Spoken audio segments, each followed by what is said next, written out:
So, man, how long have you been doing this, man? Tell us about yourself. For the people that don't know, tell us about yourself, what you own, what you've been doing. Tell us. Man, probably been doing it for like 2.5 years, and we did a little writing and stuff back then, but it wasn't really, you know what I'm saying? It was a lot of, you know how when a lot of things go on, so you really just don't focus on one thing. Right. You kind of be in the streets, you play basketball, you going to school. It's like I was one of them people who did things to try to make a millions out of it. I was never one of them people who do things to try to make a career out of it. So right. I was, you know how that goes. But how long you been taking it seriously? Probably about 2 years, 2.5 years. Like 2.5 years when I really started trying to record songs and do my craft. But I always write stuff down, you know what I'm saying? Because growing up, so much stuff was going on around me and with me, family and all the streets, all that. So I just had to write it down, you know what I'm saying? So I've been writing a long time. Okay, and been buzzing. You know what I'm saying? You've been buzzing. You've already been in WindyCityUnderGround.com before. Shouts out to Shanika Speaks. Shout out. All right, so you've already been here. You got Living for the Day in the studio, in the system. And we're going to be playing the new joint with yourself and Residue Reed, which you guys have Shout a mixtape. out my homie. But talk to us about Murder with a Pen 2. Oh, Murder with a Pen 2, right? The name I got for it is Murder with a Pen 2, Year of the Black Mamba, because I turned 24. And I'm deadly like Kobe. What he is to basketball is what I am with a pen. You know what I'm saying? I go in that with that killer instinct mind state. You know what I'm saying? Body everything. Every line got to be bodied. Now, I'm working on something with Tony Baines right now. I ain't going to release the name right now because I don't want nobody copying my name. But I went over there with him yesterday. And we sat down and got 6 beats. And we're going to work on a 6-beat EP. And it's going to be a lot different from my mixtape because what my mixtape is just me saying everything that you want to hear and saying everything that's going on in a super clever way. Right. Now on here, it might not be as many punchlines that might be on a mixtape because the difference between my mixtape and my music is that my music is supposed to be like to tell a story or to tell an experience. My mixtape do the same thing, but it's more flashy. That's how I can say it. It's more flashy. The EP is more thought out. It's more thought behind it. So I'm not even going for. It's going to be more songwriting involved. More songwriting. You're going to show your depth. More structure. Okay. Yeah. Good help for that one. I got you. Now, Murder with a Pen 2. Who did you have hosting that? Shout out DJ Sluggo, the poster right here in the corner for Respect My Grind 6. I was on there. And DJ Logical out of Ohio. So shout out to him too, man. He came through in the clutch for me, you know what I'm saying? Right. He ended up calling me back one day like, yeah, man, I'm really feeling your project. We need to go ahead and get it featured on live mixtapes. All right, now going with DJ Sluggo, he's a legend in Chicago. He's a legend in Chicago. Legend in Chicago. And I always tell people, like when people find out, like, that's my DJ or whatever. Like, oh, you mess with DJ Sluggo?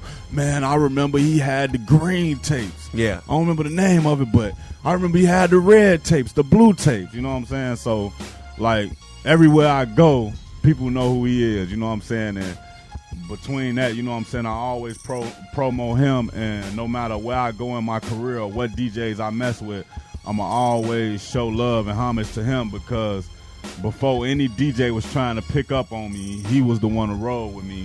And his Block Club family, all his DJs rolling with me. DJ Anton be putting me on his mix on Power 92, you know what I'm saying? So big ups to him. Yeah, shouts out to the Block Club DJ. Shouts out to DJ Chosen One. We be doing our thing every Sunday with feature with the homie P1. So shouts out to the whole Block Club. I've been P1 a while ago. Right. Shout out P1. And shouts out to the whole Block Club DJs as a conglomerate, as everything that they do. Man, they got a lot of people out here working, man. DJ Fats just had me on Cheddar Checker TV not too long ago. My man, 7 p.m., you know, M3. We do that. Caller, who on that? I guess they hung up right before we got on the air. But now you working with Tony Baines. But now we got to get into the joint with you and Residue Reed. We got to talk about this mixtape. Man. You two go hard. Man, hey, look, I'm finna tell you right now. I got to shout out my homie, my mentor in this rap stuff. You know what I'm saying? Hello? Wait a minute. Hello? Yeah, what's up, man? All right, who this on the line? Just this boy, the Corn Tape. What up? What's good? What's good, Tay? With you, nigga? Nothing much, How you man. feeling? I'm all right. I don't think you can drop that in on the radio, brother. Oh, I'm sorry, my bad for that, It's man. cool. Well, It's out. yeah, It's out. It's son. out Anyway, there, it's though. out though. What's good with you, though, man? How you feeling? Nothing much, man. Up here just promoting a new project. Got some new projects coming out. You know how it go, man. Just out here grinding from the ground up, man. Okay. That's what's up. That's what's up. Yeah, When man. the project dropping?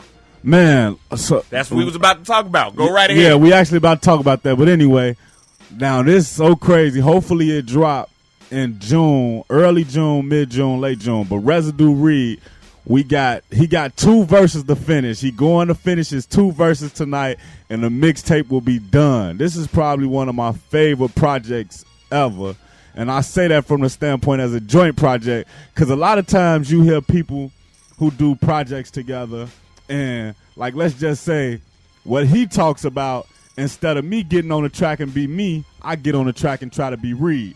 You know what I'm saying? Okay. But instead, he got on the track and he Residue Reed, and I get on the track and I'm Mike Will the Great. So when you hear it, you're going to hear the same hook or the same beat, but we're going to be speaking from our perspective. It's not going to be me trying to rap like him or him trying to rap like me. It's going to be our Right. own life and our own situations, and that's what I really like about the situation. You know what I'm saying? A lot of people try to do joint mixtapes, and they get lost inside the project. They end up becoming the other artists, or they end up becoming what they think the people want to hear instead of keeping it real and being who they are. All right. Real quick, JR Bank Morning Show, WindyCityUnderground.com. In studio, Mike Will the Great, talking about what he got going on. It's Murder with the Pen Volume 2 mixtape, and he's got the joint with Residue Reed coming up, and we got a call on the line also as well at the same time. It's almost like a 3-way conversation. It's like that. You got anything else, fam? What? You got anything else to say, my man? Y'all wish you success, man. Keep doing your thing, man. Almost deaf, man. You already know, man. I do it for the family and I do it for the hood. We're going to hold it down. That's what I'm talking about. All right, fam. Okay, fine. Yeah. No doubt. So what we're going to do is we're going to take a break, but when we come back, we're going to go more in depth with the homie Mike Will the Great. We're going to talk about more about the mixtape and what we can expect on there. Matter of fact, man, Great. if Residue Reed ain't doing nothing, tell him to call. You got the joint with you and Residue Reed. Once again, I want you to give the people the information on that. Oh, man. Okay. So we was performing at San Marcos not too long ago. You know what I'm saying? And a producer who real hot right now, you know what I'm saying? He came up to Reed after the show or whatever, and he ended up giving Reed a CD with a beat on it. You know what I'm saying? Like, man, y'all rocked it. I want to see what y'all gonna do to this. You know what I'm saying? So he gave it to him or whatever, and then Reed came up with the hook for it. You know what I'm saying? And we actually wrote it on the spot. You know what I'm saying? My man's Mike Mizzle. That's another Famo M3 affiliate. Okay. Fire Squad. He was in the studio with us. You know what I'm saying? And we were just watching the Bears game.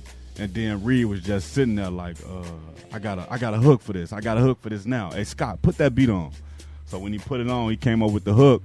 And the Bears actually ended up losing to the Broncos in overtime. Oh, that during that game? Yeah, it was doing that. Yeah, And that's where the line came from or whatever. You know what I'm saying? So that was just like sitting in the studio vibing. You know what I'm saying? And we came up with that. And most of our songs come up right on the spot. Like we were working on something else. We were doing a motto freestyle, and then Reed was at his last few bars, and he was like, "Man, what I'm gonna say?" And then he's like, "Man, cause blah blah blah blah blah," and he said it, and then he's like, "Man, I'm gonna just say that." So that's how most of the bars come out. You know what I'm saying? Like right on the spot. We sit there and write. And man, it's gonna be a great project though. I know a lot of people say their project's gonna be great, or they say classic, you know what I'm saying? But seriously, it's going to be one of those projects. And when you hear this song, you're going to know it's going to be one of those projects. And if you haven't seen it, check out the video. Lord knows you can go to that on YouTube. Yeah, that joint, Lord knows, y'all both get in. And you know how sometimes when people get on somebody else's beat and they try to sound like the people that's spitting on that track, y'all don't sound like Ross and Dre. And that's what we that's what I we like always about say. the song. We always say that. That's what we take pride in. We take when I feel like